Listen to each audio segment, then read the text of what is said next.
Okay. I am just getting set up. We will not actually start streaming until the hour. But this gives me a good little chance to get the technical stuff working. Says it's live now. Let's see. Yep. Okay, that works.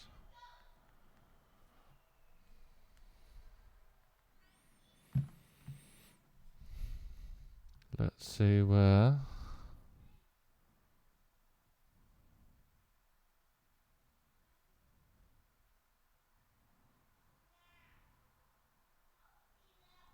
My colleague, Dr. Jeffrey, where are you?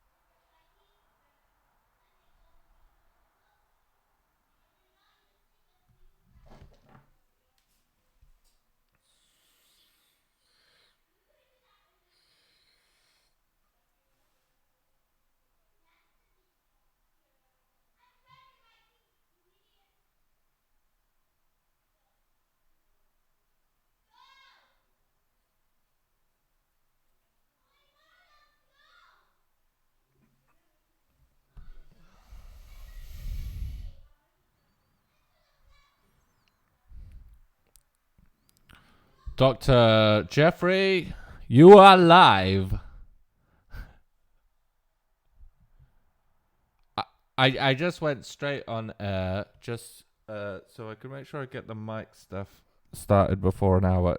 Say something again so I can see if you're working on the stream.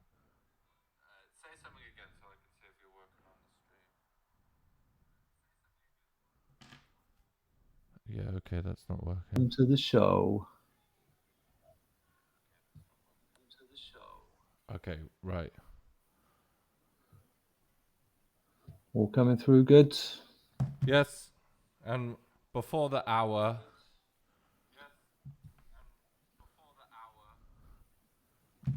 We should formalize. I need a little banner so that we can sort of do the little technical. What do they call that on TV? Yeah, the bit. the Well, little. usually you don't see that bit on TV. They've already done it. This is not TV. Did you know? This is future entertainment. Okay, I guess we can get to the screens. Oh, the new technology. Hopefully, you can see my screen now. What do you see? So hang on, let me go back into the green room. Yes, I can see your screen. Yeah, so this way you can see what I'm doing a bit easier than previously. Okay, it's the hour. We've started. Welcome. Welcome, everyone. We've got on the chats. We've got NT Hits Oh, NT Hits is back. Welcome back, NT Hits. regular. How's it going? He can't reply because he's not on the stream and everything's delayed. The other technology upgrade I was looking for was one of these little Twitch. You can see the chat over the overlay, but that was too complicated. One step at a time. So the new technology upgrade is Dr. Jeffrey can now view my screen rather than me having to navigate by audio cues. We're narrating what we're looking at over the stream. No, this is looking good. An excellent start to the show. We should say this is in Fairy Dog time. We are still in the season of pads. We're on day 52. The ether is ASP. That's ether 21. Just so we're all up to speed on where we are. Well, in last Fairy week Dog we time. got the date working, so we should, in theory, be able to plug in the date. What are we in? 2024. I've got Season of Forest, time 1, day 15. That seems Yes, that is right. So, like we said to everyone, by the way, let me just check this the link to this room, because I'm going to send that to Peter, who may join us. I'm not sure. For NT Hits new has said, viewers, another fairy dog day in paradise. It is. Every day's paradise. in fairy dog time. It is, but I think last week we did a lot of work last week, so I'm hoping that Dr. Peter Duchemin will be able to join us for an episode, and we can dig a bit deeper into how he designs the calendars and give us some background. But what I thought today, Tom, we could discuss That's is the Dr. sort of Larkworthy to you. Dr. Larkworthy. I do apologise. Dr. Larkworthy, is I thought it'd be interesting to ask you your relationship to magic and occultism, given that this is an occult calendar, an esoteric calendar. Yeah, it's interesting you say that. I actually, this project has made me ponder this a lot. So for many years, I prided myself on uber rationalism. Yeah, an arch rationalist. And yeah, to the point. Well, eventually I abandoned it, and I decided that rationalism was not the way, because there's so many more important things that make people happy. So yeah, being a utilitarian, which is kind of what I was for a long time, I think there's limitations with it, and it's quite boring optimizing everything. I was a right min-maxer. Funny enough, I said this on Twitter, and then Doctor, I can't remember his second name, Tim, said, if you scratch a rationalist, no, sorry, if you scratch a hedonist, you'll find a recovering rationalist. And I thought, wow, I don't think I would classify myself as a hedonist at this point. This was actually because I advertised this show and said I'd turn my back on rationalism, and then he said, and then he called me a hedonist because I enjoy having fun sometimes. But he's a hardcore rationalist. Hedonism and rationalism are not mutually exclusive. Yeah. So, but what's back to the original questions? What's my relationship with the magic, occult, that kind of non-rational world? And I thought about it, and I was like, well, actually, I was doing tarot and all this kind of stuff at school, and despite me living what would appear to be a rationalist lifestyle until about 35, even throughout that, I was always interacting with people who enjoyed these kinds of things. So I was always not like actively participating, but always a skeptic, but still in the arena kind of thing. So that's interesting. So I think I'm kind of like naturally drawn to it, even though for many long times I was like, it's not real, and it's not real, but then it is real because it's how it makes you feel and stuff. I like tarot. I absolutely love tarot. And it's not because I think the tarot's going to tell you your future, but I think like the ceremony of having a tarot reading and then anticipating the cards and thinking, what do I want to come up? And then seeing the cards and then immediately relating it to your life and then having a conversation with someone about your upcoming trials or reflecting on the past. That's a very useful process. So I'm like, yeah, I love tarot, and I never fail to have a good conversation when we do a tarot reading. So in that sense, the tarot is real. It's a useful, like, ritual and conversation starter. Do I think it actually predicts the future? No. It's random.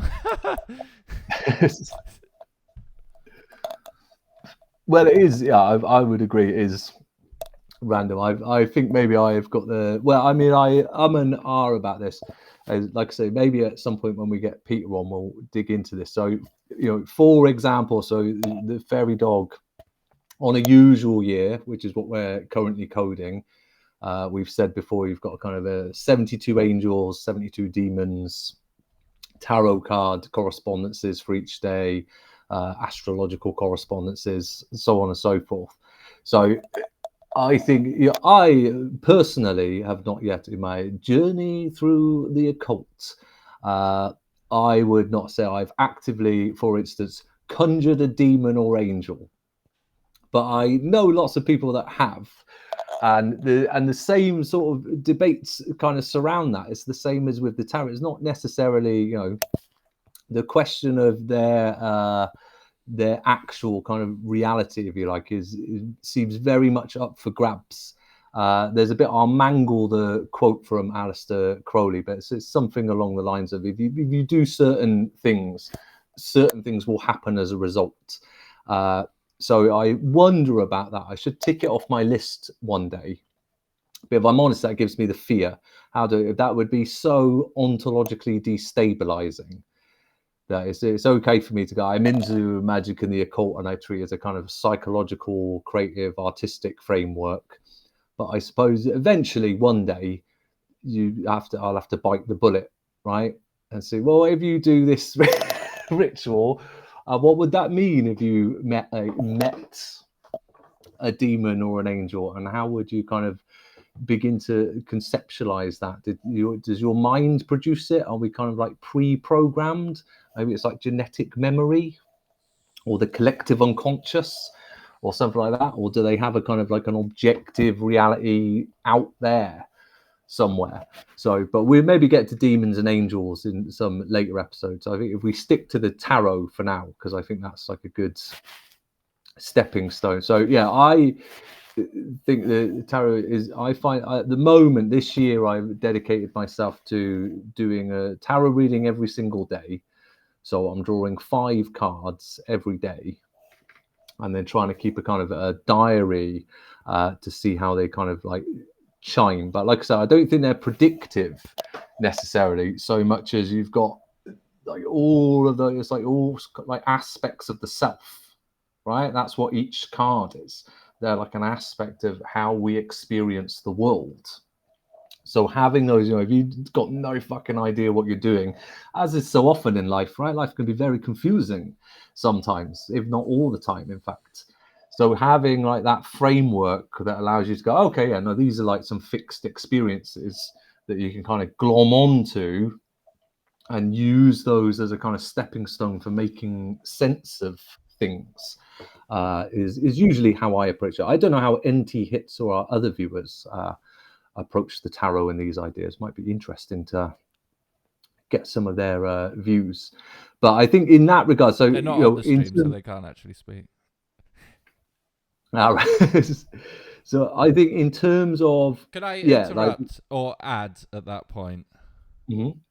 Yeah, so I think a tarot is like the word association game where you like say the first word that pops into your mind, right? When the tarot cards laid down, like you say, there's like umpteen personality archetypes, and what in that moment you have to associate them with your life story at that point. So what the first thing that pops into your head, that's a truth coming out your mind, and that's why they're useful. They're like a little tool for making you reflect on yourself and saying, these very vague notions are, associate them to life as quickly as possible. And then, you'll make them concrete and you'll learn something in that process, which is why it's quite good. I just need to run to something. You need to rant something. I'm back. Did I miss anything? You didn't miss it. That was very quick. Yeah, it was just over there, like 2 meters away. Very quick run. Yeah, well, I think sort of, yeah, like I said, NT Hits has said something. Shall I relay his messages? I don't know too much about it, but I appreciate your thoughts.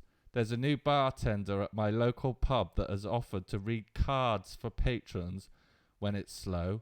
I should try it. Damn right. You should try it, Auntie. Yes. For the record, I am an occasional barman, but that is not. I don't believe that that's me.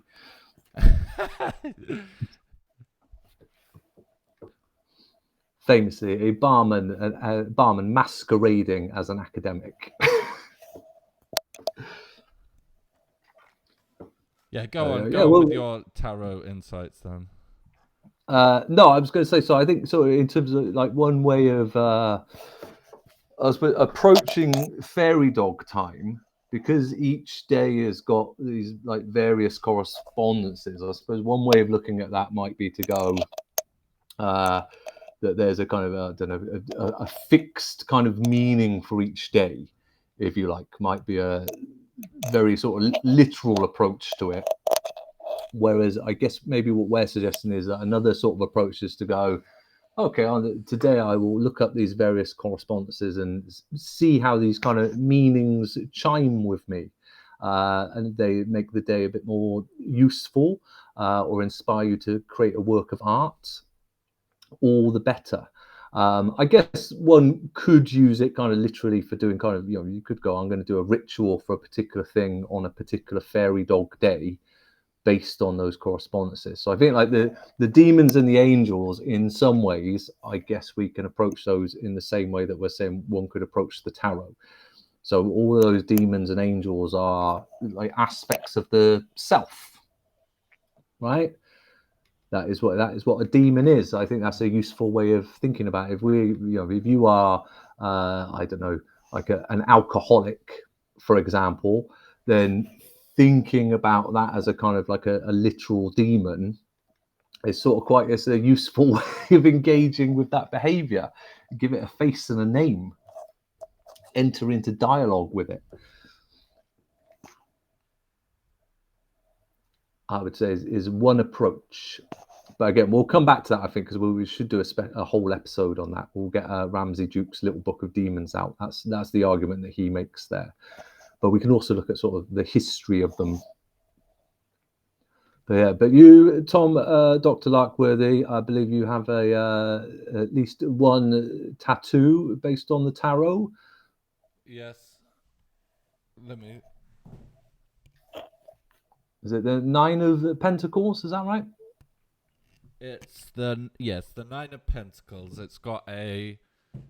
Well, I've got this quite like gothic one, but basically there's a lady in a fancy dress over a field with pentacles, coins, materialism draped over the field. So she's a woman of luxury in a place of abundance, and she's got a hunting bird, and she's doing these leisurely activities. And that was my tarot card once for my future, and it sort of symbolizes retiring, living a life of luxury after acquiring lots of material wealth or money or whatever, materialism, and relaxing, enjoying your time, which is a great future card. So great, I was like, well, I should tattoo that and try and make it. That's the goal, right? That's my life goal. Get out of the grind, go play with birds in the fields. That's because you're going to manifest that. Yeah, I got another one that was a chariot that I almost thinking about tattooing, but it's past now. I'll wait for another reading worthwhile. It's quite good tattooing tarot cards. I feel like that turned out quite well.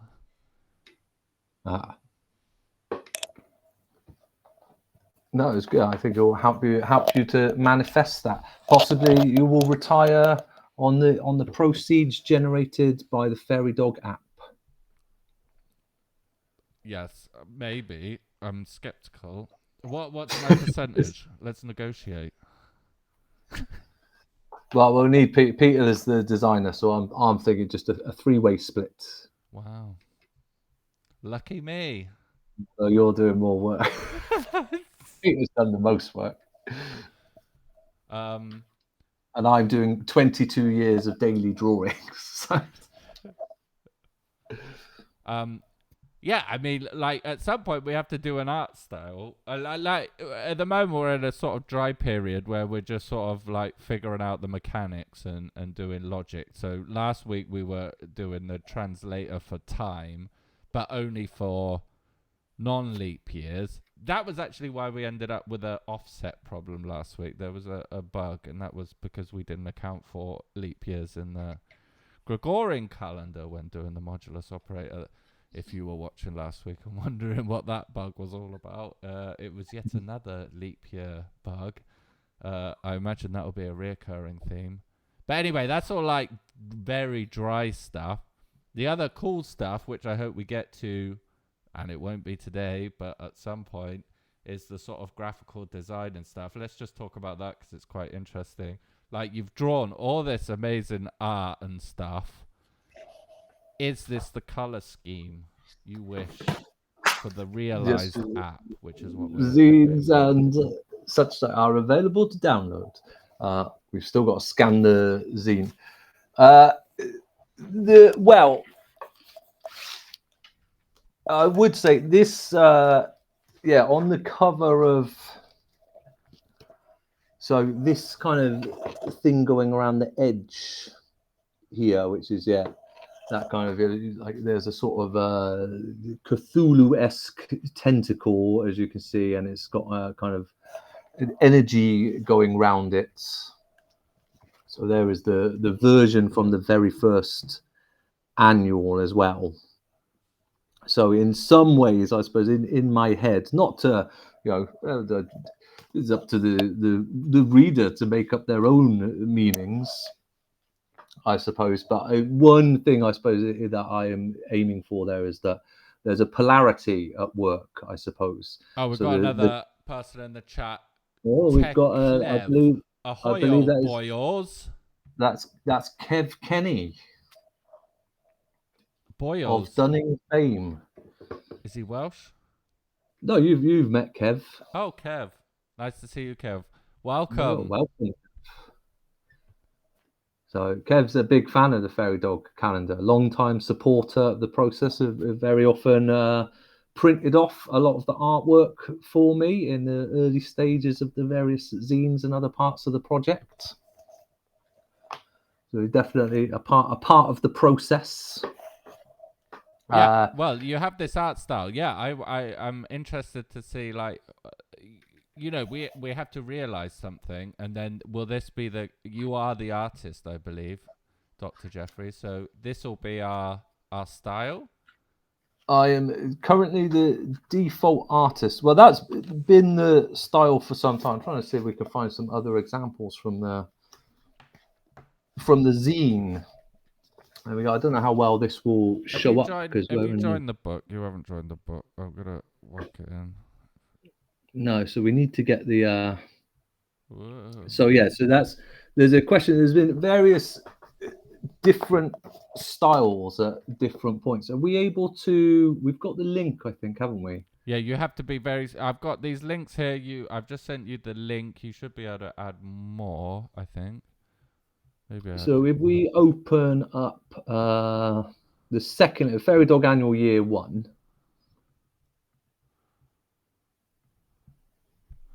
The annual. We should add this to this is very iconic in Fairy Dog canon. Yeah, so this might go. So that's our front cover. So that's one very particular style. If you scroll down, I'm just making to the inside cover. Yeah. Yes.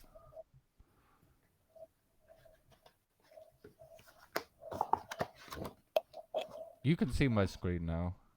There we go. Yeah, so if you scroll up, so scroll up to the inside cover. I made it into a fake advert on the inside cover. This? No, go back up. Oh. Literally the inside cover. So keep going. Up again.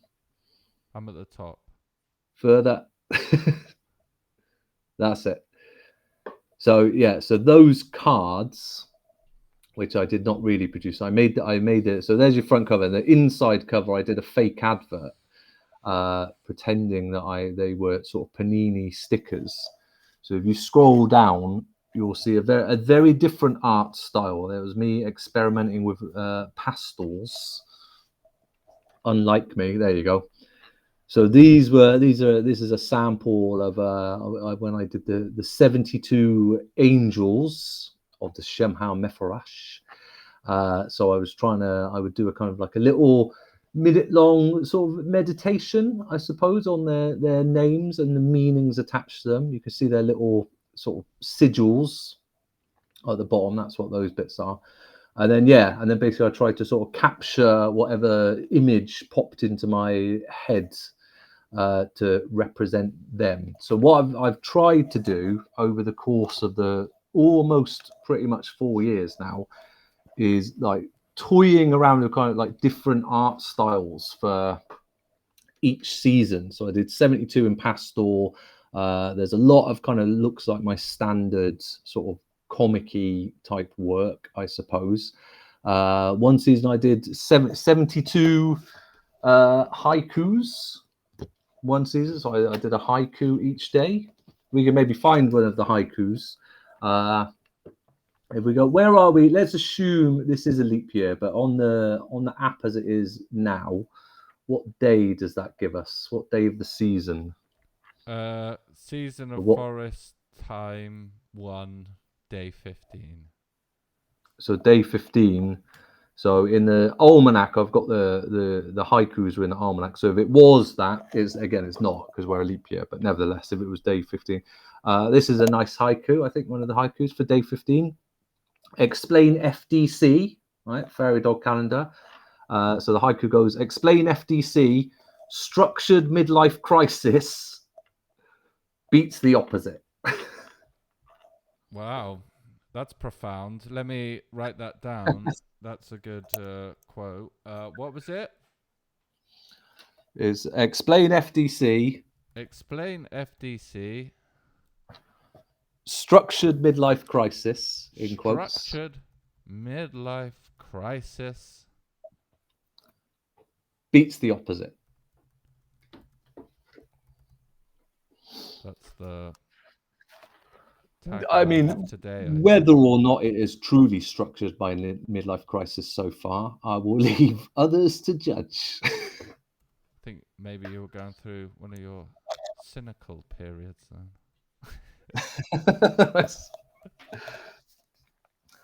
There's a lovely way of putting a phrase one of my depressive phases.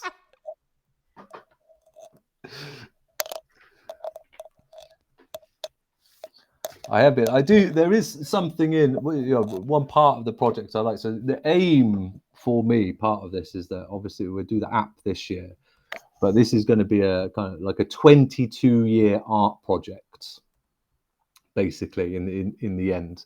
And then maybe once I get to 22 years, I'll just continue the cycle again. But because the calendar is based on the orbit of Sirius B around Sirius A, by the time we get, so not 20 years, but in another sort of 18 years, we'll be at the point where those two stars are closest together again, and then the cycle will start again. So that's I can't do the maths.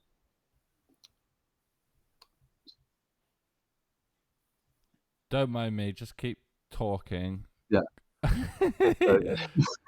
Somehow I can share this with viewers, but maybe I have to go in another way. Yeah, just keep talking. Don't mind me. Yeah. So we've got. I'm trying to think what other examples of arts were there. So we did haikus. I did pastels. I'm trying to think what else is in the zines and such like. What was there was some from last year that were in the zine. There we go. Yeah, well, we'll do one of these as well. I'll give me a random number then out of 1 to 72. I've only got a handful of examples here, so I'll just sort of have a number. 0. So the closest one I've put in the zine is from Earth, day 68. Time of Empowering Masters, 14 of 18.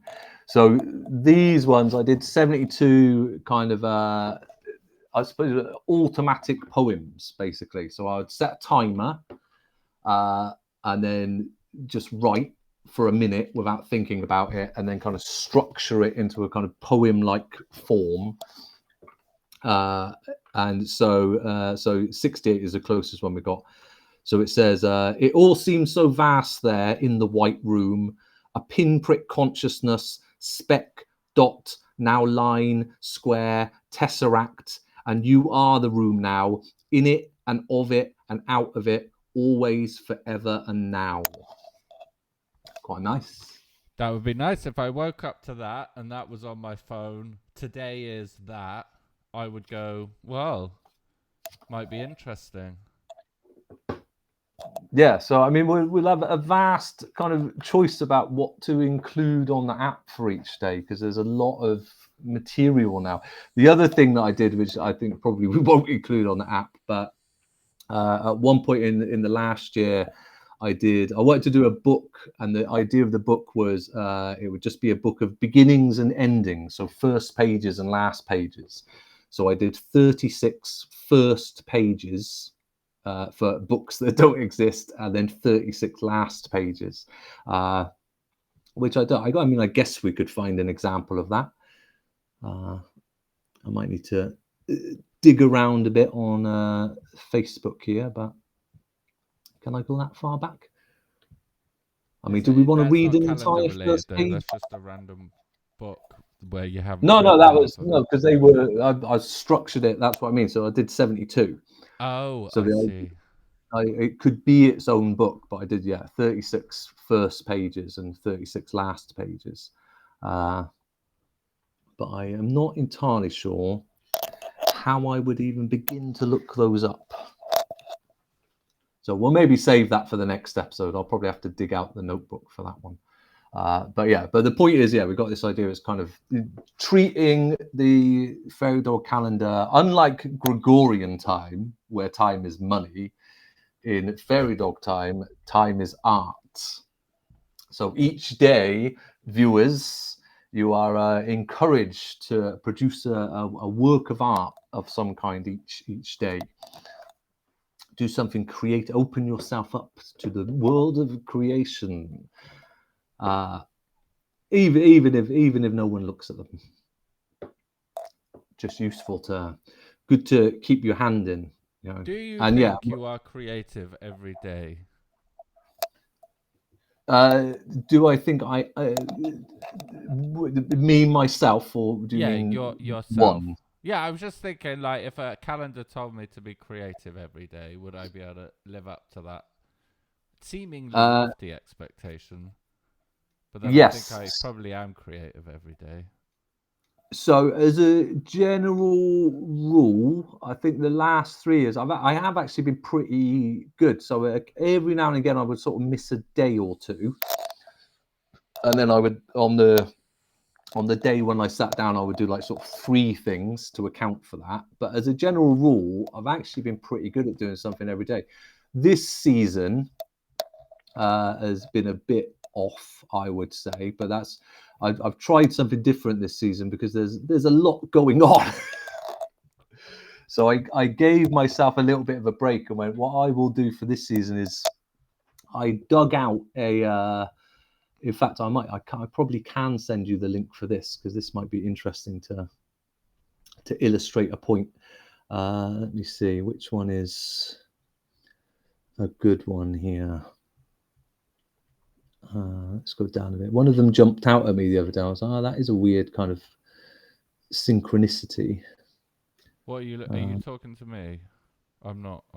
Yes, I am talking to you, but I'm trying to find for your stuff. I'm just thinking about. No, I'm trying to find a specific one to illustrate. So I'm not going to be able to find it. But yeah, what I've done for this season, like I said, I've kind of cheated a little bit for this season because I had a lot there's a lot going on and lots to do. So rather than It's having a do child being creative. having a child for a start, yeah. So Is it rather the than ultimate creation? it might be the ultimate creation.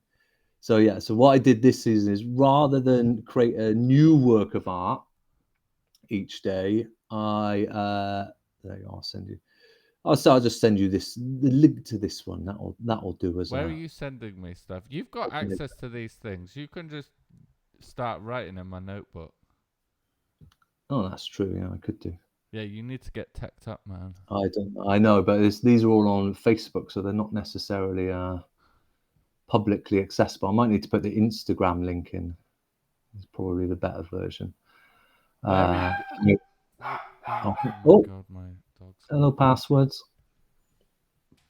And dog is going crazy. yeah, someone just So came over yes. the house. Anyway, so what was I getting? Yeah. So what I've done this season is I had many years ago, about 20 years ago, I tried to write a incredibly overly ambitious graphic novel that I've been carrying around in a box ever since. So all of the scripts and the notes and the character sketches I've been carrying around. So I dug all of those out. And basically what I've done for this season is each day kind of, in theory, take one and color it in because they weren't necessarily colored in. And then that way it meant there was still a little bit of art up on Instagram each day, or almost each day, but without me necessarily having to do an entirely new piece.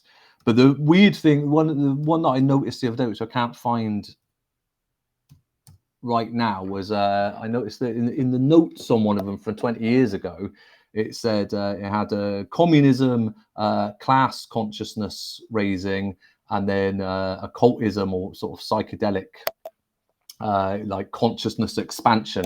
And I thought that's weird because I'm trying to write my second book, which is kind of all about Mark Fisher's notion of kind of acid communism, and I'd forgotten that I was already there 20 years ago. There's nothing new under the sun. Clearly, I've been thinking about these ideas forever, basically. I'm afraid so. Yes, Kev. There we go. Kev said no Instagram, please. A while ago. He did. I don't know where you're out. posting these links. I can't see anything. He's out of luck. Well, I'm going to post it. I will put the observable. I need to sign in. I'm not signed in. Yeah, I'm hanging around at the leap year converter. That's what I mean, I don't know what you want to do technically. We should move the project forward technically as well as world building. We should, right, there we go. Links. How do I add a link again then? Insert cell. Is that what I want to do? Well, come down because I'm going to be hanging around down at this leap year converter. So if you scroll down, hopefully, and if you click on like, I'll just create a cell for you. Hello, Scott. Type here. Right, can you see that? Are you logged in? Where are you? Yeah, yes, I can see. Right, if you put your cursor there, I should be able to see your cursor at the same time. I'll pin it so it's there. Can you see it? Yeah, hang on. You should be able to see my cursor. Whoa, I've gone back up again. We are very technically very smooth stuff. It'll improve. New mediums. I don't see your cursor. If you logged in, I don't think. I have logged in, but it's not letting me. Are you in the old one? You're not in the new one. Edited. Maybe I'm not in the new one. I did post Edited it to you. Oh, March the 20th. There you go. Yeah, send me the new one then. well, it's all. Yeah, okay, fine. Right, I've sent it to you on Facebook. Okay, let's go back in. Right, I'm in. But what do you want to do technically? Should we do the leap year converter, and then I feel like that's the base time done, and then then we get to expand on what we want in a day, kind of thing. Yes. Right, am I in? What earth is going on? Did you click that link? I've clicked the link, April the 10th. Yeah, I'm in. And you're logged in? I'm logged in. And you've scrolled down to the part that says "Hello Scott" type here. Can you see it? I can see it. Have you clicked in the box underneath it? Well, it says hello Scott Lou in the 50 laugh emoji. Really? No, it Yeah. doesn't say that. If I It type does. "Hello Scott" somewhere else. Oh, wait. I can highlight you. Where are you? I think maybe I've typed this somewhere else as well. Where are you? Hello Scott. Ah, there we go. I see a new one. There we go. Type here. Okay, now I'm in. Right. Now we have, you can put that Oh, in yeah. the, See, look. Now I cool. can see you type it out. Right. I've scrolled into that view so I can see it as well now. Or viewers can see Yeah, it as so hang well. on. I will put up there is the Instagram link for interested parties. Apart from Kev. Press shift and enter. You see there's a little run icon and then it sort of updates the cell. And then people can click on it if they were following along. The link is in the chat. So this is a real-time notebook. Everyone can view it and it changes in real time. We're obviously very clumsily using it at the moment, but I imagine we'll get better as time goes on. Yes. Practice will make perfect. What is this? That is there for our viewers. So the Insta, I've basically, got to for look the at it most now. part, I don't have an Instagram account. there's a picture of a delicious gyros, first of all. But for the most part, Whoa. delicious. Yeah, so I use the Instagram account so there are the daily drawings basically. So there's not a great deal else apart from the daily drawings on the Instagram. So you can scroll back through, 4 years worth of Okay, I don't need to do that daily immediately. Is this our art style? This all came from a conversation of what our art style is going to be, and you've given me a million different options. But what is the art style going to be? We'll have to decide that further down the line, I think. I think that's too big of an ask for me to it's bring all. out at this point. All I was really asking was, what's the color scheme? Let's go. Well, maybe we'll stick with the original, the green and yellow tentacle constriction of the tentacle versus the explosion of bright yellow energy. The swinging between those two polarities.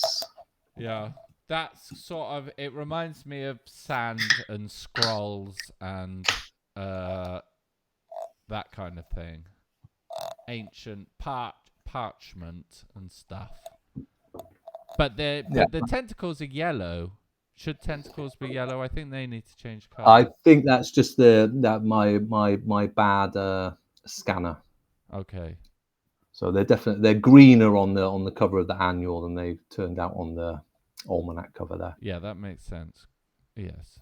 Okay. Oh yeah, and there's tentacles here. Yeah, you have a lot of tentacles. This is a recurrent. Even on your Instagram, it says you're multi-tentacled.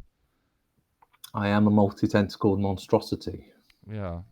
So, yeah, that definitely seems like a theme. Shall we do the leap year conversion? Yes, let's get that in. And then we've done something. Okay, so when we did it last time, we had 5 seasons. Each season was made of 4 times, but there was one festival to kick it off each season. The 5 seasons, right? So a 0 day and then a season of 72 days. Yeah, so what's the structure for leap years? Do you know? So yes, I can talk you through it. Let's see if it took us ages last time, but I reckon now we've done it once, we can probably do it quicker. Yeah, go. Okay, so let's get this right. So we'll be specific. So leap year, we've got 6 seasons 6 instead of seasons. What are 5. they called? They are called because they are named after the Tibetan Buddhist mantra Om Mani Padme Om. Hum. Wait, I've got to type this. Om Mani Yeah, Pad Pad Me Me.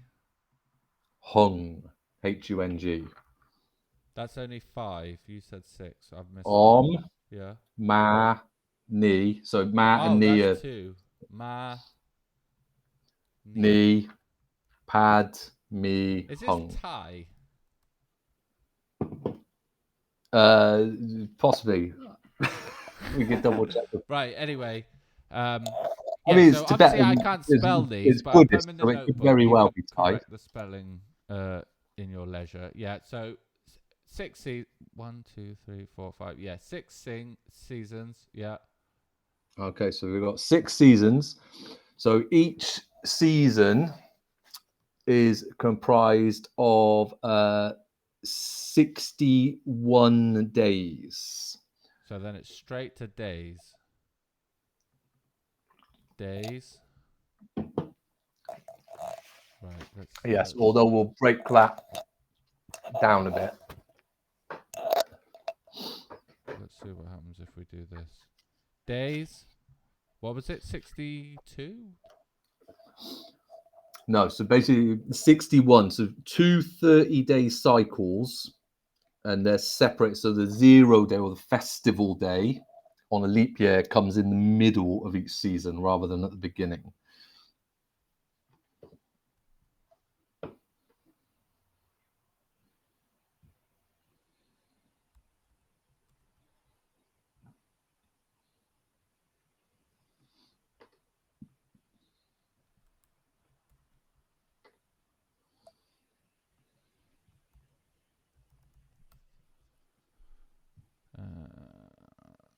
Why has it not done anything sensible?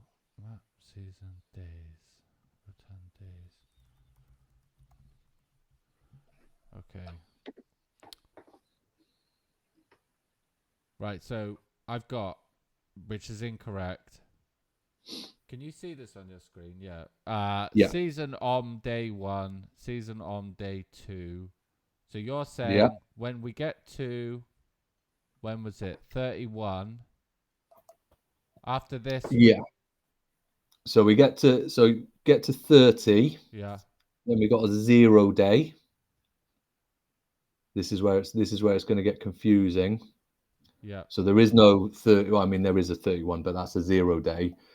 So on the way in, if you like, we're counting 1 to 30. Yeah. And on the way out of the season, we're counting down from 30 back to 1. Okay.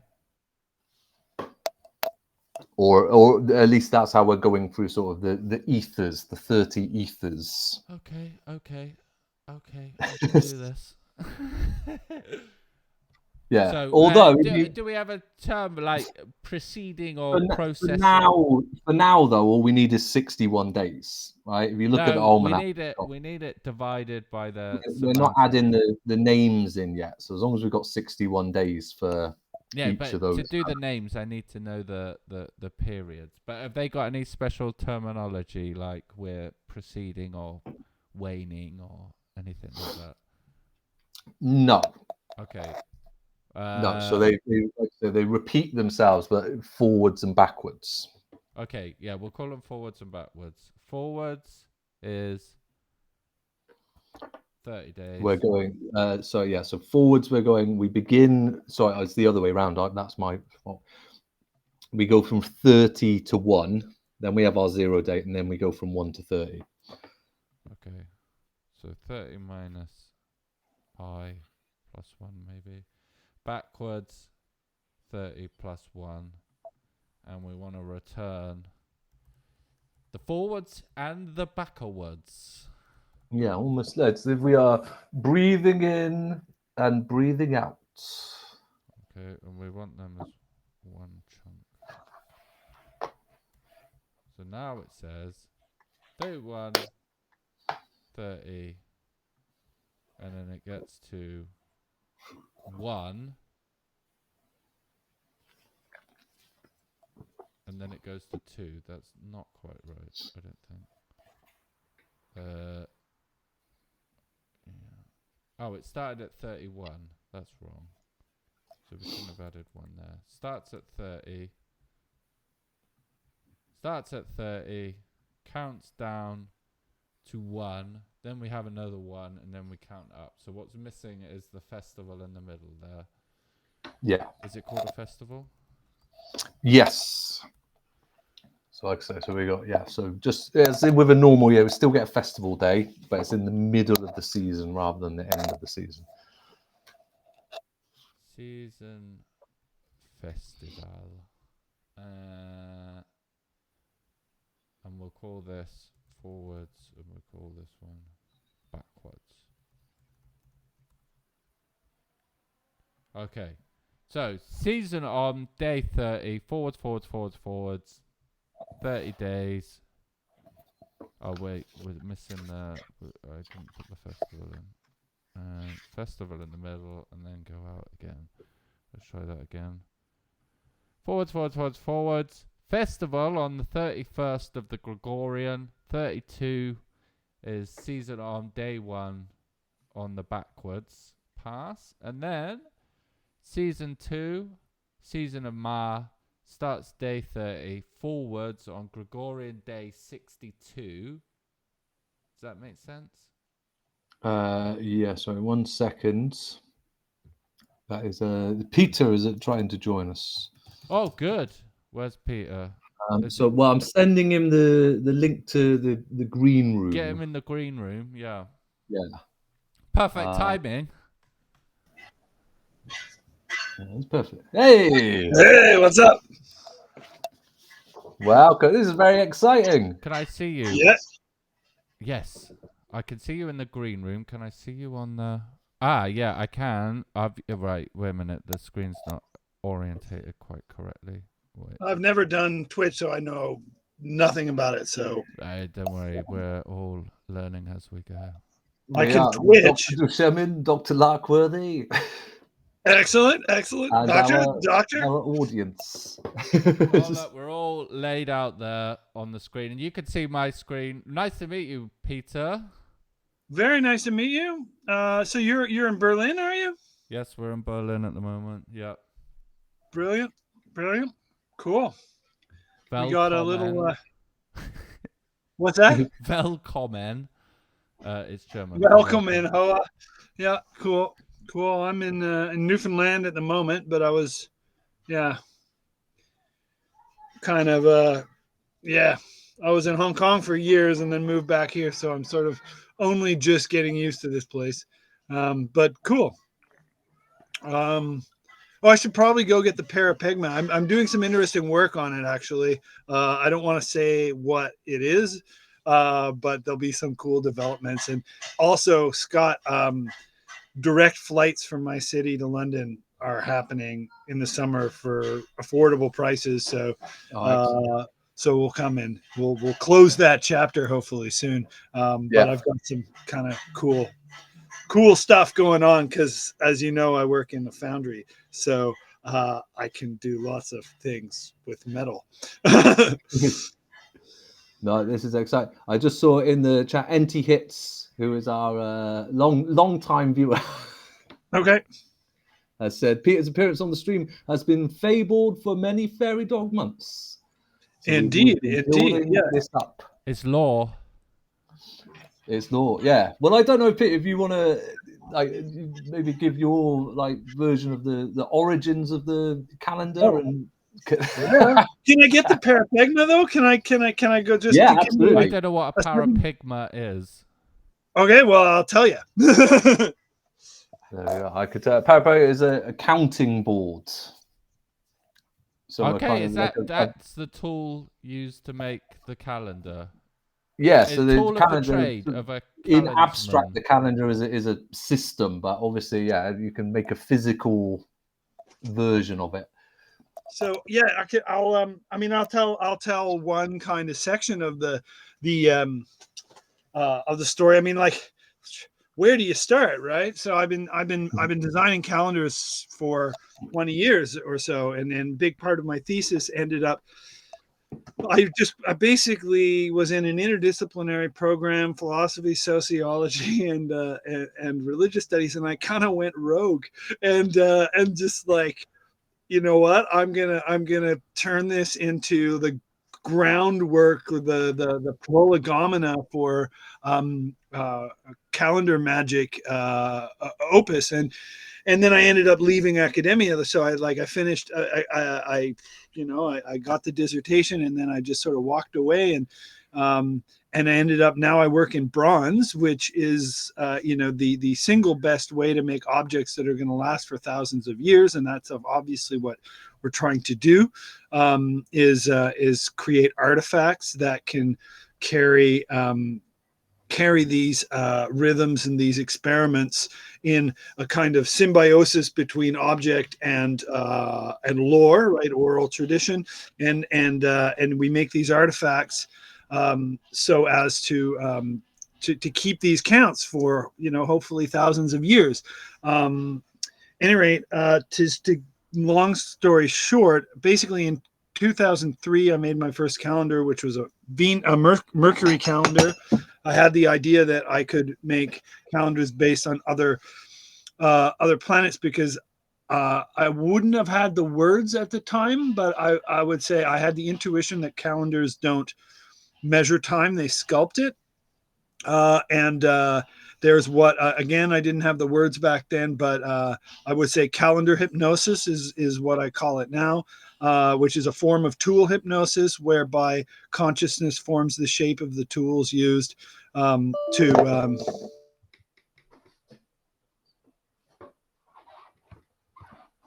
That wasn't me. Oh, I think that might be Peter's battery, I think. Oh, is he gone? Oh my god, that was riveting. I shall be back. A minor technical issue. Yeah, always recharge before going live online.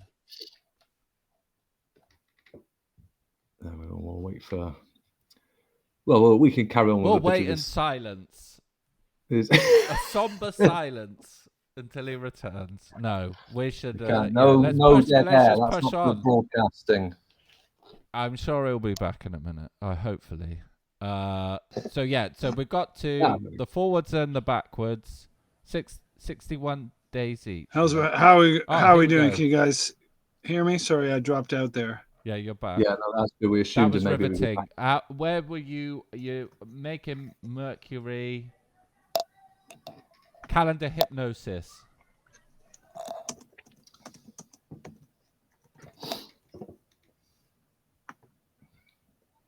Are you still there, Peter? That's okay. We can hear you, Peter. At least I can hear you. So I'm assuming Tom can. Oh, I can't hear you.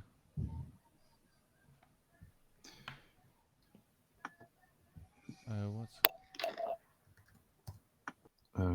No, he's frozen. He's gone. Is he still there for you? No, he's gone on this end as well. Okay, he's coming back. Hello? Sorry about that. Yeah. Now we've got you. Yeah. So I guess I could pick up the rant where I left it off. So these, I didn't have words for these things, and I just sort of felt my way through it. 2003, I designed on December 19th, which was the North Node crossing of Mercury. I developed a calendar based on the Mercury orbit, which is 88 days. And I ended up building 10 calendars in the period, or 9 calendars really, in the period between, actually I kind of conceived of like 30 or 40, but like there's really 9 that ended up being part of the system. And it was about we'll say an 8-year creative process leading up to 2012. And then that productive process kind of, it completed itself, but it was really, they were conceptual more than they didn't have physical bodies at that time. And then I kind of got annoyed at it all and stopped doing it for a little while. I had a kind of I'm sick and tired of symbolism. I'm sick and tired of occultism. I'm sick and tired of all this. I just, I want to sort of pursue different kind of more agnostic sort of scientific type modes of thinking. And that lasted a little while, but the magic kind of came back. I moved to Hong Kong, and I met Scott at a conference, the Second Trans States, in which I was just done. Like my dissertation was just in, and it was a very difficult process for me. It was like emotionally incredibly draining. You guys all understand, and it was quite quite a caustic sort of breaking apart and coming back together, an initiation. But I completed it. And it was filled with my calendrical ideas, which kind of just sort of demanded that they be written. It kind of the calendar ideas just sort of said, "Look, you're going to write about us," and that's what happened. And so I wrote a kind of an odd PhD thesis, but the theory of what I came to be doing was all in there. And then when I was in Hong Kong, I thought, well, let's make some. I did a presentation at an earlier Trans States event that wasn't a Trans States proper. It was like a journal launch that Cavan did, and then he posed to me the question, well, what about art? I mean, how are you going to make this stuff visual? And I had been looking into the Balinese calendar, and I saw that the Balinese calendar often had boards. Say, have a 210-day calendar; it's a sacred count. They have boards that are like cribbage boards, but they might be designed like dragons or whatever. And I knew that a parapegma, from studying ancient calendars, parapegmas were used as like just a rock or a board, and someone would move a peg through all the holes, and that was the original calendar. So I just started doing that. It's like a cribbage board, but this is one I made. I carved out a piece of wood that I found, and I made this one for the Mercury calendar. So there's 88 slots in it, because there's 88 days in a mercurial orbit. And of course, I can do all sorts of things in terms of assigning symbology to it, right? I can make it into a tarot calendar, because there's 22 major arcana, which is generally what I do. But I also really tied in the Enochian system to this, and also the 88 constellations, as well as the 88 keys on a piano. So there's all sorts of things going on in the Mercury calendar. It's a very fast orbit. So it's good for timing certain kinds of projects, writing projects, I find in particular. But anyway, so that was that. Those were the first parapegma I made, and then I got really ambitious, and I made this beast of a parapegma that runs 10 calendars on it. And so it's when you have a number like 88, you can just do 88 slots. But when you have a number like say Jupiter, I don't even know the number of days in a Jupiter calendar, but in a Jupiter orbit, but I know it's 12 times 19 times 19 plus 2. So Wait, I tend wait, I need to unpack that. I need to understand where those numbers come from. What are we counting, like moons plus rotation of the planet or something? Orbit is the orbital period of the planet. So you're familiar with the ecliptic plane. The Yes. ecliptic plane path of the Earth's orbit around the sun. And for all these calendars, these are all heliocentric, I use the NASA JPL database, the Horizons system, it's called. And what you can do is you can go in and you can just specify what the parameters you want to see. And so you can get heliocentric longitude and latitude. And the number is going to be either positive or negative, and it's going to be based on the ecliptic plane as 0, which means that if a planet such as Mercury is traveling around the sun, it's going to be at an incline to the ecliptic plane. However, it's going to cross the ecliptic plane at a certain point, which will that's called the North Draconic node. If it's going up in towards the positive numbers, so it's going north. Is that always the same, or is this a thing that changes over time? Do you mean in terms of its position around or around? Some We can frame say of the reference, zodiac, yeah. or right ascension is what the astronomers will say. This is a blending of astronomy and astrology, right? So astrology is for astrology helps me chunk it into symbols, so I can say, okay, it's in Gemini, and really what I mean is it's between 60 and 90 degrees of right ascension. And that's the astronomy language for it. But the draconic node will be in a specific position. So, for example, the mercurial draconic node is in, I believe, 14 degrees Taurus. So that's going to be 44 degrees of right ascension. And it will change, it will drift, but it's fairly slow. I mean, in fact, studying Mercury's, the shift of Mercury's nodes is a big thing, and it's related to quantum mechanics. But I don't know about that. The draconic nodes tend to be quite stable. They're stable enough to base calendars on them, and so all these extra terrestrial calendars that I developed, and the system is called the Ibis system orrery. An orrery is a model of the solar system, so I have calendars for every planet, and the calendars are based on the number of days in the orbital period, starting from north node to north node. Mercury has 88 days, Venus has 224.7 days, and I use a leap year system to calibrate that 0.7. Mars has 687 days. These are Earth days. So basically, these are Earth calendars that track the planets. And the idea, it's a kind of an as above, so below concept. I would define a calendar as an interface between psyche, cosmos, and socius. So the individual, the collective, and the cosmos are being they're being interfaced so as to share a rhythm, and then that rhythm is being dressed up with symbolism, so that time is then sculpted in a way that the interval is how would I say, coterminous with the orbit.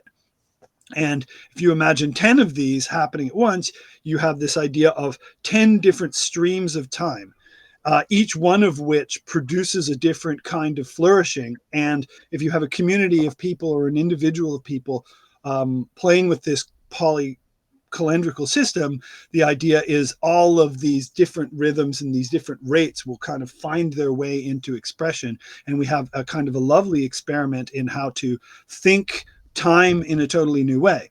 And so that's what it was all about. And so by the time I met Scott, I'd been doing this, like I said, Jupiter, I don't even know the number of days because I don't have to know. I just have to know what the factors that I'm using are. So whatever 12 times 19 times 19 plus 2, I think, is going to be the number of days in a Jupiter orbit. And the reason I break it down into that is because I can draw a wheel of 19 and another wheel of 19 and a wheel of 12 and two little dots. And that's my parapegma, right? I move a peg through the 19, and every time I finish it, I move the next one over slightly, one, and then I go again, and then two, and then three. And then when the second dial goes through its whole process, then I move one across to the, in the 12th slot. So it's just basically simplifying these enormous orbits. Because if you got Neptune, there's no way, that's 160 years. There's no way you're going to be able to put that many holes in an object. So you chunk it, break it down, and there's a lot of latitude for deciding how you're going to chunk it. And that's where magical systems become excellent, because they're gestalts, right? A magical system is a number of symbolic stations that can then be hosted on a number, and that number can be part of this this can be hosted on this orbit, and it becomes just kind of like like it's putting a turbine on the natural flow of this, right? And you're converting the energy of the movement of an object in space into a semiotic energy, which then makes sense. And so this is what chronoforming is. You're really converting wild time into domesticated time, domesticated in terms of being brought into a semiotic register. Does that make sense? In a sense, yes. But Okay. but Mercury or whatever, I mean, it's just a period, right? Does it matter that it's how does the connection to the celestial bodies? I mean, like, if it was the moon or something, you'd be like, okay, that has a direct effect on the Earth because it drives the waves and you know, birds sleep a bit longer. Yeah. I guess you just have to sort of wonder when, you know, where at what point do we become independent of the influence of another body, right? Like, you know, are we independent of the? We don't have a direct measurable, perhaps, you know, of the effect of Mercury I on. guess we do because we got the telescope, so we know it's real. So we do at least we know it's It grounded is. in fact. What I would say that the act of building the semiotic link creates if there wasn't an influence before, there is now, because I built a bridge. Exactly. You've built it. Because it's not like, you know, the psyche is somehow, you know, in our hubris, our materialist hubris, we think the subjective is not actually entangled with the objective and the objective with the subjective. The moment we build, you know, the moment we build a bridge to this, I could build a bridge to Proxima Centauri or TRAPPIST-1 and thereby draw that rhythm into relevance. So the act of creating the calendar creates so it's not just an arbitrary period, it's an anchoring on an aspect of you know, of time. I mean, what is time? Well, you know, when people say there is no such thing as time, they usually mean that the clock time is arbitrary. But they're just trying to find a way of liberating themselves from that. But I mean, it would seem that eternity is the physical systems of eternity are infinite oscillating bodies. And so what we tend to do as human beings is we tend to put, when we domesticate a time, we put a little semiotic turbine onto some oscillation or other. I mean, the main three, here's an odd thing to think about. It's interesting you say like oscillator bodies, like when I was a young boy, I used to think like the circle was the best platonic shape, and then as I've grown older, I've realized that like shapes are not that important. It's a cycle. It's an arrow that goes back on itself. I think that is the fundamental object that drives everything. Whether, you know, cycles. Because if there isn't a cycle, you've got a system that goes to infinity and eventually destroys itself because it's, you know, it's gone out of range. But a cyclical system returns back to where it started, and you can do it all again forever. So if you want something to last forever, it has to be a cycle. And by the process of being here, we're obviously living inside a cycle. Maybe I guess time will tell, but well, literally, I also point to an example that I like. So ancient calendars often had like other planets involved, so Venus and so on. In the Maya, you know, they used all the wandering stars and stuff. But in the West, we normally think we have a solar calendar because the Gregorian calendar, which inherited the Julian calendar, is solar in nature. It started as a lunar calendar, but Julius Caesar went to Alexandria and learned about the Egyptian calendar. And when he made the reform in 43 BC, which was fundamentally ratified about 40 years later by Octavian, his nephew, Augustus Caesar, Um, that period, they basically converted the Roman calendar, the lunar calendar, into a solar calendar, and set into motion the Black Iron Prison, according to Philip Dick. But I would argue, but the thing is there's actually a vestigial lunar calendar within the Gregorian Julian system, which is called the Computus. The Computus is the system that the clergy uses to calculate Easter, and it's intricate. It's based on various different cycles where the sun, the moon, and the earth correlate. Such as the Metonic cycle or the Ogdoadic cycle, and there's a whole bunch of others. But it's also how in the 6th century they figured out how to backdate. So they installed the AD BC divide in the 5th century. There was a guy named Dionysius Exiguus who was hired to do the Computus tables for the next century. And what he did was he in my opinion, he used the permutations of the sun and the moon, as well as the 7-day week, which had come into the calendar about 300 years after 1 AD, because the Jews brought it in from I assume Babylon. So the 7-day week came in, interacted with the Julian calendar. I think sparked a lot of the chronological transformations that led to the Christianization of Rome. But that aside, he was able to use the permutations of those, so the sun and the moon and the week, to backdate the calendar to its origin point, figure out when it essentially came online, and he found the date 1 AD, and they called it the birth of Christ. But the truth is that's the date at the center of Augustus's adjustments to the Julian calendar that essentially made the Julian calendar come online. So the Gregorian calendar counts its own age.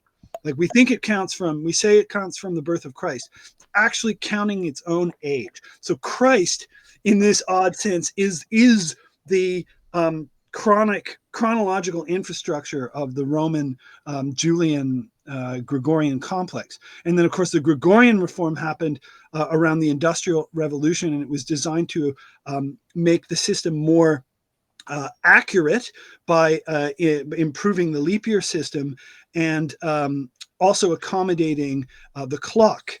So the clock at that point was then integrable with the Gregorian calendar. So it was able to produce the time is money equation that the Gregorian calendar runs on. Now things get, and this is where I'm going with this, is you have there's two oscillating bodies in space. There's the sun and the moon, and those are what are being chronoformed into the Gregorian Julian complex until the 20th century, when we decide we need to set up a satellite network, and we need something more accurate than a millisecond. Because if you think about it, if you're just using metric, if you've got a second, okay, and we're just gonna, and a metric is arbitrary anyways, right? It was based on an error during the French Revolution, but anyway, they instituted metric. The scale is arbitrary, yeah. Yeah, but so the problem is if you just keep subdividing it by 1,000 to 1,000 to 1,000, there's no substance to it. And it's something like what you were saying. There's no actual oscillating body. It's just a series of infinite subdivisions. So what they need is the nanosecond. So the nanosecond is atomic time. So they bring the cesium atom into play as the third oscillating body. So here's a 3-body problem for you, since it's popular now, is they bring in the fucking cesium atom as the third oscillating body. So what the Gregorian Julian calendar complex is a threefold interface calendar of cosmos, Psyche, and Socius, mapping us onto the cesium atom, the sun, and the moon. So it is already as a polycalendrical system, and it is essentially then composing us of those vibrations. So what I'm saying is that we should just, instead of getting worried about, the evil Gregorian calendar, we need to defeat it, or anything like this, we should just get creative. We should just see where all these arrows are pointing and get creative with the idea that we can chronoform wild oscillations and we can shape them into semiotic becoming spaces, and we can do incredible things with that will last across centuries.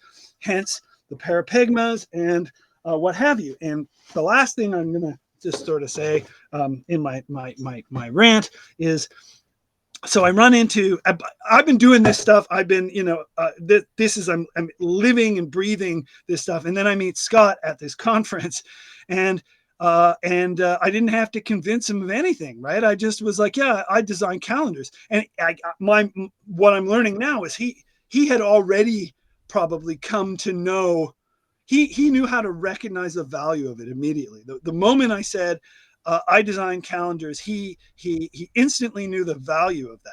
So I didn't have to persuade him. I didn't have to lay out the arguments that I'm, chronoforming, blah, blah, blah, blah. He immediately got it because he had his own trajectory and his own, he was intersecting my line with his own, and I didn't know that at the time. And but it involves Sirius, it involves his own experiences. He's obviously probably got some form of time-space synesthesia, which is the name given to people who can see calendars and can really can see them. But he also came in with this material from Burroughs, who said, "You want to start a revolution, you reinstitute the calendar." For me, it came from the I Ching, which I bet you that's where Burroughs got it too, because the 49th hexagram of the I Ching is called revolution, and it says, fire under the lake, the image of revolution. Thus, the superior person sets the calendar in motion and makes the seasons clear. So it's the recipe for revolution is to change the calendar, and then and on it goes. But to make a long story slightly less long, I followed up on that. He said, "Oh, I'd commission that." So I thought, okay, I'll make the proposal, and I made the proposal, and he liked it, and he gave me complete creative control, which is actually the smartest thing you could have done. You just said, just put this into it, just put Sirius into it, and it didn't micromanage it at all. So I was free to just I'd made 10 calendars 8 years previous, and I had this kind of creative, sort of fecund, this period of fecundation where I was ready to produce something with this assimilated knowledge. And so I'm like, okay. And I made the proposal, and part of the proposal is that I would carve a parapegma and send it to him. So I produced the calendar. It took about a year. I think we all agree that it's a pretty decent design. I'm quite happy with how it came together. I love the Syrian connection. I had been to Schiehallion, which is the mountain that we've decided to use as the anchor point of the calendar. So the calendar starts when Sirius is seen rising with the sun from the top of Mount Schiehallion. And so that was a blending of my journey and Scott's journey. And then I started to carve this parapegma, and I started to get things together. But the COVID happened, and all this stuff happened that thwarted my ability to go to the UK. And I really didn't want to post it from Hong Kong. So I started to carve it. It's cool. But then something really unexpected happened, which is that the next Trans States, which I was supposed to be at, I was thwarted by the COVID measures and all this stuff. But the day that I wrote I wrote in and I said, "Listen, Kevin, I'm really sorry. I can't make it because I'd have to be in quarantine for 3 weeks and pay for the hotel. And it'll take, 2 months to go to UK and come back. And it'll cost me ridiculous amount of money." And he was like, "Okay." But that day I got a letter from another friend that I had met who does bronze, and she invited me to China to learn how to do bronze. And then it clicked, and I'm like, okay, I got to make these parapegmas in bronze. If we're going to be serious about making artifacts that can carry this vision of time, this open experimental approach to sculpting time, then then I need to learn how to work in a medium that will accommodate large spans of time. So that's bronze, right? And so here is the bronzed parapegma, the fairy dog parapegma. It's a heavy thing. I actually went to China, to a town called Lancheng in Cantonese, Nanchang in Putonghua or Mandarin, and then this is the bronzed version of it. They walked me through the process. They did all the work, and I watched it and did a little bit, and it was absolutely incredible. I documented. But the friendship I built with this sculptor, Leah Poller, which is another like crazy story. So I won't add that strand to this. But I will say, we were moving back to Newfoundland, and one of the synchronicities was a guy who had done a master's with said, "Look, my brother, he saw that I'd gone and done this." He said, "Look, my brother has a foundry and he's a professional sculptor. You should call him." And so I did, and like we hit it off. He's a phenomenal guy. He loves he loves the calendars. He loves all of this stuff. And so now I work full time in a foundry making parapegmas in bronze. So this is where it's going from my end. Now, I'm making these things in the most tangible, material, ancient kind of bodies that you can. And now you're working to produce an entity made of code that can bring this into the digital hypersphere. And I think that's great, because I think these things, like the bronze is like this physical anchor, and then there's this envelope of light that is what we do with the information. So I guess that's the end of my rant. I hope that was illuminating, or at least provocative in some way. Yeah, that's amazing. We should get lots of photos of the peg moving around the bronze. I can't remember what the term is again. Parapegma. Parapegma. Yeah. We can use that's an awesome graphic. That is amazing. Yeah, I mean, seeing time move around on that would be epic. And also, yeah, I mean, it's good that it's real, right? That's amazing. Yeah. Then I'm going to take another mold of, to a certain extent, it was a very costly experiment to go to Nanchang to do this, because I got them I paid for a mold to be made, and now I found myself in a position where I can make a mold and I can do all this stuff now here. But it was a very valuable experiment, because I wouldn't have ended up here if I hadn't gone there. So I'm going to take another mold of it here. And then when I can get to the UK, I'm going to come and I'm going to bring it to you. And I think that will conclude the, that part of that chapter, I think. And I'd like that to happen, hopefully before the end of year 4. So I'll do what I can. I'll do what I can to make that occur. But yeah, we can use this. We can use this as a graphic. So Scott's going to get the original wooden carving, and then and I'm going to have a mold, so I'm going to be able to produce these. Now, these would not be cheap because the materials are expensive, but like it becomes possible to scale it. It becomes possible to do all sorts of things. So we can put it on the app. We can kind of use this image as a I don't know about a logo, but like an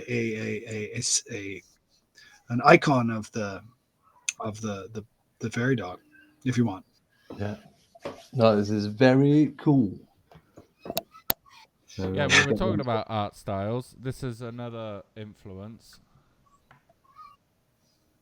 Yeah, so we're doing the coding, and then later on we can get into the finalizing what the graphics and things like that are. Yeah, totally. And at that point, just like tell me what you want. And we have a 3D scanner too, so like we can in a 3D printer, so that we can get a point cloud of this if you need that. I can send you a file. I actually have it already. Point cloud file, vectors, of this object. Should Well, you should actually, like creating a 3D render in an app, like that's overkill for probably what we need. We just need photographs of it. I think photographs is better because it's real. Then, if you've got the real object, it's funny. I was looking at like for ages. I used to spend time like drooling at like really cool computer graphics, and then I finally had a look at how professional, filmmaker proper hardcore graphics, like and the special effects stuff. And then it yeah turned out they were just like putting one camera and pointing it at the monitor of another camera, and then they were blowing real smoke and throwing like buckets of paint over it.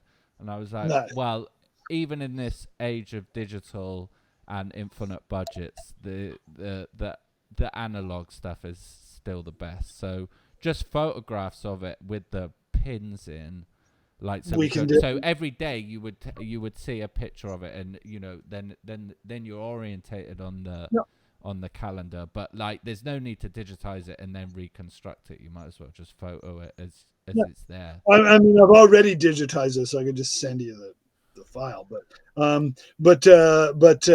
yeah, no, that I think what you're saying um, is yeah, I think that is preferable. And so what I can do is at some point take the time to photograph all the positions over. I'd have to figure out what all. You might actually have to, Yeah, you just have because to take 700 photographs of it and send it over. yeah, I don't really want to do that. But no, there must be some. We must be able to isolate parts of it. So instead of taking 700 photos with all the possible permutations, like this is a 50-year cycle. I don't want to be taking photographs for. I mean, 700 is actually like that would be a small number. um, so what I would rather do is zoom in on this and show a peg in every hole. Zoom in on this, show a peg in every hole. I mean, what Zoom we in on could do is just like take a picture of the artifact and the peg can be digital and moved around, and then it's just one good photo, and maybe we crop yeah, it yeah. at the appropriate place. Yeah, yeah. You don't need to take a million photos. That's fine.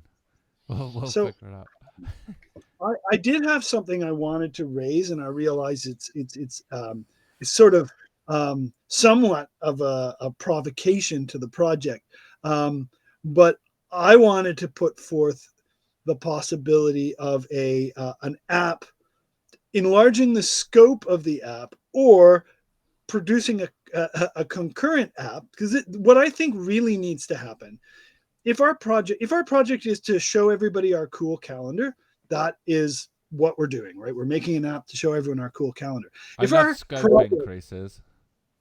if our project is to demonstrate that time can be sculpted through novel calendars, then I would say the best possible tool would be a calendar sandbox app whereby you could set all the parameters.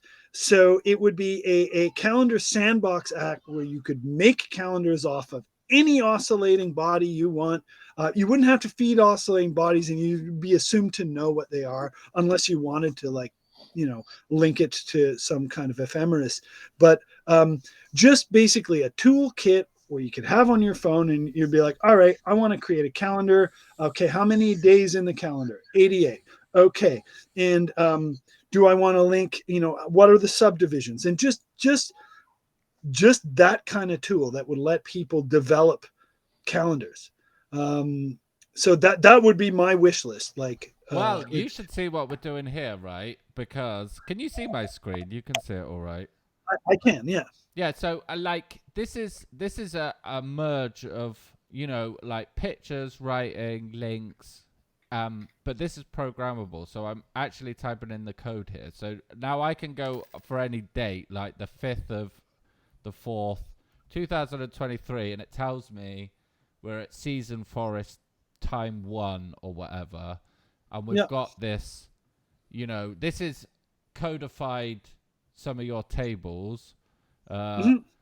But the point of this is, it's not just this, right? We're also on a Twitch stream, and we're uploading it to YouTube. So the series itself, the final artifact is a concrete calendar, but Mhm.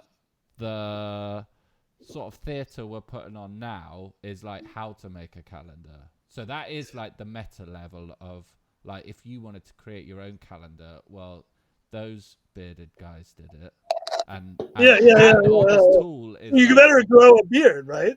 yeah, you must grow a beard. Yeah. So then Be we're, like we're barbarians. Yeah. Oh, yeah. Barbarian calendars. Yeah, I mean, yeah, like, I get where you're coming from, but yeah, I mean, it's easier, like, always, like, it's like, do you want an app or do you want an app that can build any app? Well, in theory, I want the more general app, but in reality, that will flood me with so many decisions that my That's right. product will not be very good. Well, maybe And- save that for and- season 2. Yeah, well, and I get it, because like if you want to take someone through a learning process, you remove all choices, and you essentially you streamline them, from A to B, and then by the time they see the value of it, then you show them, okay, now here's the version where you have infinite choices, and by that point they a person can appreciate having infinite choices. But I would agree, like the first thing to do is to introduce the fairy dog. But I mean, obviously I have an agenda, because I want to program all my IBIS system calendars. Well, exactly. That's why I say you'll be super interested in this, because like this bit of code here, okay, you're probably not a programmer, but you can play around. You can probably see that just by adding a bit here, you'll have 6 seasons instead of 5, and you can change the Yeah. names. So I honestly, I think you'll love this if you get into it. So, yeah, I don't know if you've got the link, but what you can do with this is just fork it. This is what we've been doing. And then you've got your own copy of it, and then you can modify it, and it's not messing me up. And so these are very interesting digital artifacts, because they're notebooks that can be forked, edited, and so you can experiment and Yep. create multiple calendars if you want, and fiddle around with the parameters. Obviously, they're quite codey at the moment. Well, what is the code you're using? Well, because this is in the browser, this is JavaScript, so this is Yeah. fairly mainstream. I could figure it out. I mean, I don't spend a lot. I mean, I would consider myself a coder, but I mean, I mean that in a sort of like esoteric way. So, You're logical, exactly. You've got the rational mind, yeah. But yeah, so I could learn what I needed to learn, basically by just looking at the thing. So yeah, I'd love to take it and fork it, and and fork it fork it every Tuesday until it's been properly forked, and make it do funny things. I've with sent our Peter. I've sent you the link to that, so you'll be able to. That's in the Facebook chat for you. phenomenal. I'll also come back to these, like these jam sessions are really, really good. Sorry, didn't show up before, because I kind of get off work, and I'm sort of, my time is very packed. But What time is it where you are? so we're in a weird time zone that's half an hour off. So right now it is 6:05. So 8:30 for you guys. 8 o'clock for you guys is 4:30 for me. So I get off work at 4:30, and I'm home by 5. But like I come in the door, I want a cup of Oh, it's tea. not I'm gonna. totally out of whack though. Yeah, that's okay. Not totally. I mean, I'm just across the pond from you. Like, if you're not from you, I'm across the channel and the island and the pond from you. But from Scott, I'm just across the pond. So I'm on the big island off the east coast of Canada. So it's not that far. But yeah, I'll be at as many of these as I can and as you want me to be. You might, No, that would be good. I think that's taken us past our usual 90-minute mark, so maybe we'll tie it up there. But I think clearly we've got a lot to unpack and get into a bit more detail on in the coming weeks and months. yeah. Can I ask one question before we adjourn? The question is just how many people are watching this? Like, is there? Not many. Let me see. I mean, that's all right. I mean, 5. but 5. So there's people. Well, that's great. 5 is for something like this. 5 is NT a lot of people. Hits is our star viewer. Who's that? We've got NT some, we've Hits. got some chatters in the chat. Yeah, NT Okay. Hits And is we've got a Kev there. regular. Okay. Well, Good. hello. We should say Kev said it was a tremendous rant, so that's good feedback.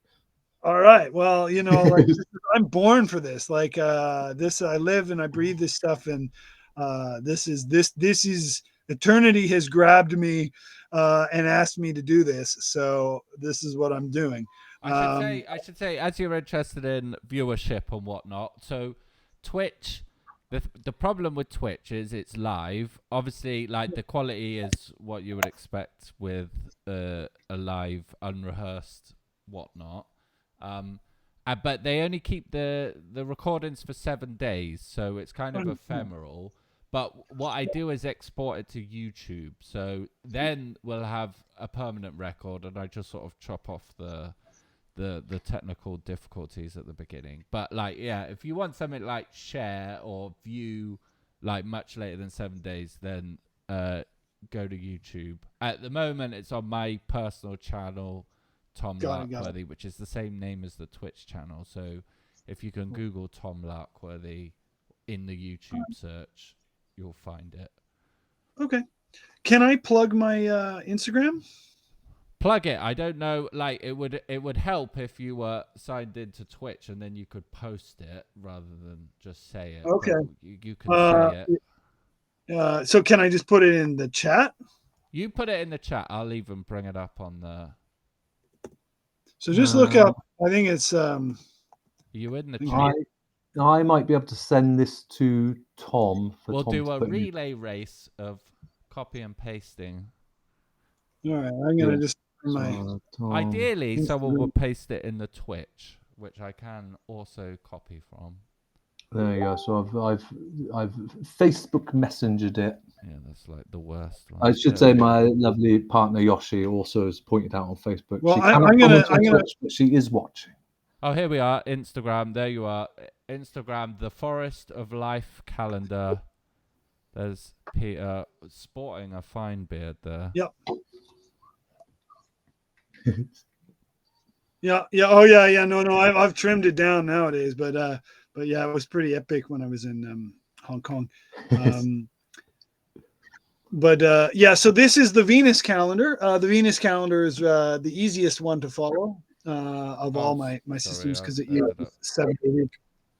But it's the if people have an interest and want to talk about all this, people want to. My interest is in just opening this conversation. This is what I'm here to do. Really, is just open the conversation about calendars, calendrics, sculpting time, and time magic. And I want to have those conversations. So if someone wants to, just send me a message on Instagram or whatever, I just, that's what I'm here to do, is to have this conversation. So. Thank you so much for being on the show. Can't wait to have you back. Yeah. Thanks for having me, and I'm looking forward to taking a backseat and watching what you guys are doing in terms of the code and see what we can do with it. I think there's just can realize your vision. Yes. Do it. Well, and and probably more than just my vision. There's exponential potentiality to all this, and that's how we're gonna harness calendar hypnosis to break harness deliberate calendar hypnosis to break indeliberate calendar hypnosis. So the calendar hypnosis where we're controlled by it, we can break that if we harness it, with intent and with understanding.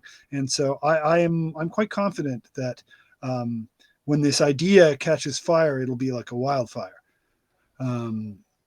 So You heard it here first, 5 viewers. Picture me. all right. All right. Bearded man for the win. I'll see you guys on the other side. See you Really later. nice, man. See you on the other side. We will Thanks, see our everyone. 5 See you viewers next week. next week. Hoo-ha!